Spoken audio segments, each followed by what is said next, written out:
nous allons voir comment installer sur notre Flipper 0 le firmware ROG Master. Alors, le firmware ROG Master, vous allez le trouver directement sur GitHub. Je vous mettrai le lien, bien entendu, en commentaire de la vidéo. On va prendre la dernière version, 73.2.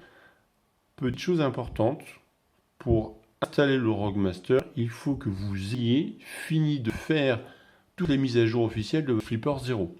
Sinon, vous allez aller au-devant de problèmes. D'accord? Alors, ça c'est le QFlipper. Donc, je vais annuler les mises à jour pour l'instant. Donc, une fois qu'on a téléchargé notre release, vous allez la décompresser dans un dossier où vous voulez. Moi, j'ai fait un bureau FZ, comme ça j'ai mon firmware. Et dans mon firmware, vous allez avoir tous ces fichiers-là. Un firmware.dfu, un ressource.tar et un update.fus. D'accord? On va revenir un peu sur tout ça après. Donc, pour le mettre à jour, il y a plusieurs méthodes. Moi, celle que j'ai choisie, c'est de le faire directement par un fichier. Donc, on fait install from file, on se rend dans notre dossier en question, on choisit le fichier firmware.dfu, de toute façon, il filtre là-dessus. On fait open. Il vous demande, est-ce que vous êtes sur installé? Oui ou non. Donc là, le but, c'est d'installer. Et là, on voit notre flipper qui commence à passer en update recovery DFU standard 2. OK? Donc là, il est en train de flasher firmware. Il va faire plusieurs étapes comme ça. Et on aura une très grosse étape après à faire pour que la carte SD soit complètement fonctionnelle et que le firmware soit complètement installé qu'il faut. D'accord? Alors, pourquoi le ROG Master? Le ROG Master est un firmware qui va lever certaines limitations et apporter des plugins, des choses supplémentaires par rapport au firmware officiel. Notamment pour ceux qui le souhaitent, il va vous permettre de lever la restriction sur les régions au niveau de fréquence. Moi, je l'ai choisi parce qu'il permet de la conserver par rapport au firmware Unleashed, qui le conserve, et je trouvais que la config était un peu plus compliquée pour le faire. Voilà, donc là, il a dit OK, donc on continue. Donc là, la mise à jour n'est pas totalement terminée. Pour que ça soit complètement terminé, je vais ici sur ma carte SD, dans le dossier Update, venir copier la release que j'ai téléchargée. Donc je prends tout mon dossier, je le mets dans, on upload, voilà. Donc on va attendre que l'upload se fasse. Pendant ce temps-là, alors oui, vous avez des choses un peu inutiles, je vais mettre des guillemets, qui moi me servent à rien. Vous avez un peu plus de jeux sur le flipper, ouais, bon d'accord. Un Doom notamment, parce que c'est rigolo, 3 minutes, et après on fait autre chose.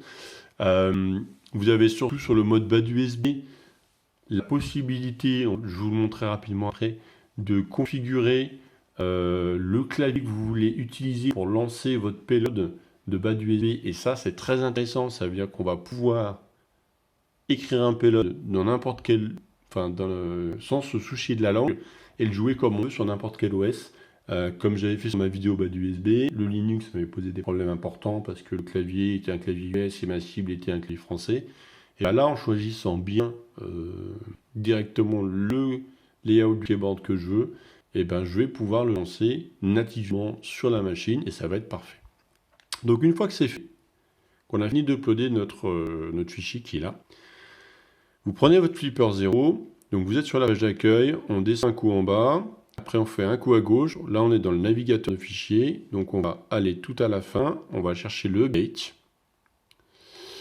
Le update, vous allez prendre, donc là c'est le dernier, celui-ci, et on va descendre sur le fichier update.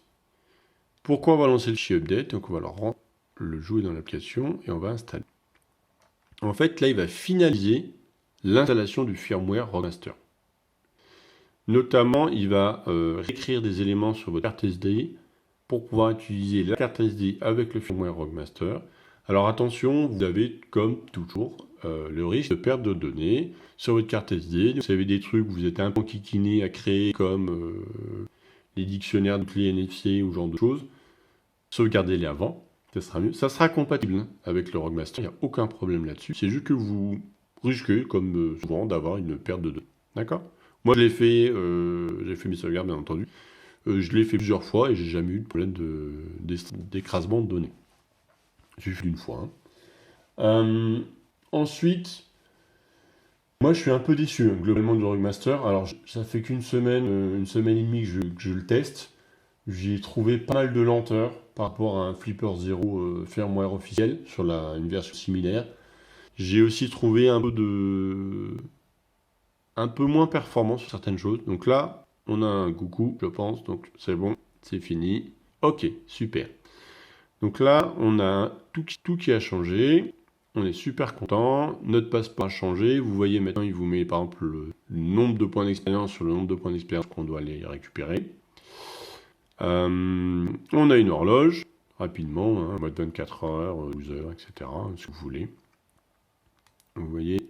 Ensuite, en application rapidement, bon, on a beaucoup plus de jeux. On a un Blackjack, on a un Doom, on a un Flappy Bird, on a un Games. Enfin, énormément de choses, mais franchement, moi, c'est vraiment pas ce qui m'a intéressé là-dedans. D'accord? Après, ça vous amuse, pourquoi pas. Vous avez un télécommande subdièse. Alors, ça, en fait, c'est juste qu'ils ont mappé sur des touches, ils ont mappé des actions prédéfinies. Typiquement, le Tesla M270, ça va être pour ouvrir les trappes de recharge de véhicules Tesla.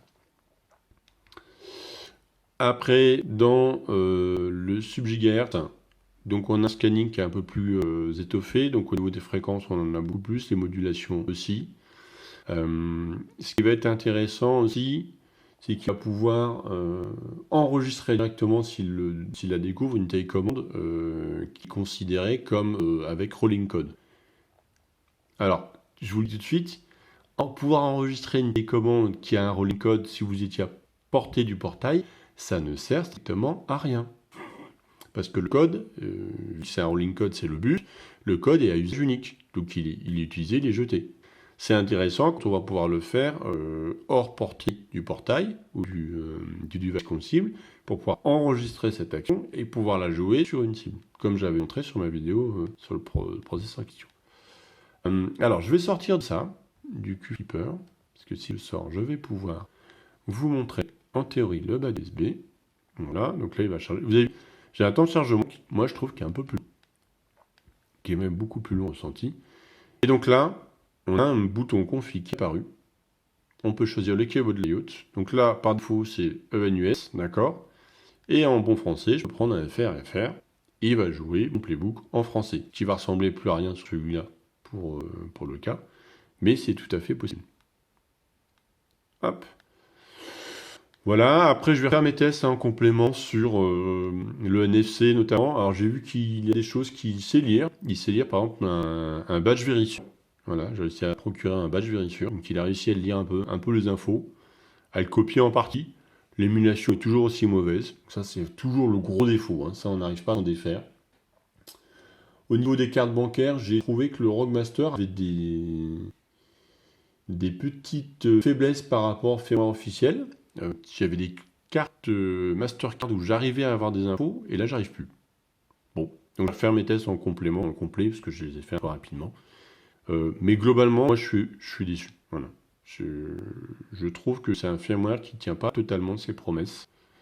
Et je pense que je vais devoir tester le niche pour aller chercher d'autres promesses un peu sous-jacentes. Et peut-être qu'au final, l'officiel, à part pour le USB, va suffire amplement lui.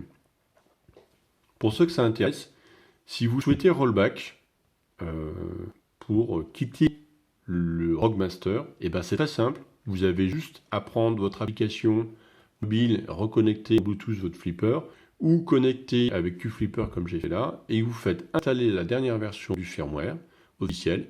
Il va tout écraser sans faire la moindre autre manipulation et vous revenez à l'état 0. Et ça, c'est juste magnifique. C'est vraiment super. Voilà. Que dire de plus? Je vais tester plus en profondeur quand même pour voir ce qu'il y a comme choses intéressantes, nouvelles qu'on pourrait avoir et vraiment l'avantage qu'on pourrait avoir à utiliser cela. Parce que pour moi, tout de suite maintenant, je trouve aucun intérêt. Alors qu'est-ce qu'on avait? Je crois qu'on a toujours le weather. Tac, alors on a password generator 1. Voilà. Moi je veux bien. Alors je vais faire mon relou, hein. C'est un password generator. Alors on va mettre une taille qui correspond un peu au standard. Hop. Bon. Vous voyez, ça fonctionne plutôt pas mal. Après, ça c'est déjà un peu mieux. Mais alors, est-ce qu'on peut le copier? Non. Bon, voilà. C'est mignon, mais ça ne sert à rien. Enfin, ça sert à rien. Ça va vous permettre de générer des mots de passe. Pourquoi pas. Après, il faut voir comment est fait le random. Est-ce que ça fonctionne bien? Et puis, est-ce que c'est pratique à utiliser? Parce que là, ça va, j'ai mis 12. Mais si je vais chercher un truc un peu plus long, je peux aller au-delà de 16. D'accord. Voilà, ça c'est déjà pas mal. Hein. Mais on verra en détail plus toutes leurs fonctionnalités annexes qu'ils ont ajoutées sur le Rogue Master, parce qu'il y a quand même pas mal de choses, on a quoi manger aussi. Hein. On a les Pomodoro Timer. Et moi je cherchais Weather Station. Voilà. Weather Station, on en reparlera. Mais typiquement, vous voyez, le temps qu'il a mis à se charger, moi c'est pas du tout un temps que j'ai quand je le fais sur la version officielle du firmware. Voilà, donc n'hésitez pas si vous avez d'autres questions, d'autres suggestions. Et je vais revenir avec d'autres vidéos plus en détail sur le firmware Rogue Master, en espérant pouvoir en tirer profit et quelque chose d'intéressant. Voilà, et d'intelligent par rapport au firmware officiel. Je pense que je vais pas mal switcher entre les deux, un coup officiel, un coup Rogue Master, vu que le switch et l'installation est très très simple, d'un côté comme de l'autre. Donc c'est vraiment plutôt amusant. Mais pour ma part, gros bémol en termes de performance, une fois encore, et je ne vois pas tout de suite maintenant un gros avantage à part sur le bas du livre. Mais on refera plus de vidéos et on viendra en détail sur tout ça. Merci en tout cas pour votre attention. N'hésitez pas à vous abonner à la chaîne, à laisser des commentaires. J'essaie d'y répondre le plus vite possible. J'ai bien pris en compte vos commentaires pour l'ouverture et la copie de télécommande avec Rolling Code. Je vais essayer avec Rogue Master, justement, de le faire. On va essayer de voir comment on peut faire tout ça. Et je reviendrai dans d'autres vidéos. Donc abonnez-vous à la chaîne. N'hésitez pas à cliquer sur la petite cloche pour être averti des prochaines vidéos, etc. Et puis à très bientôt. Merci beaucoup. Ciao.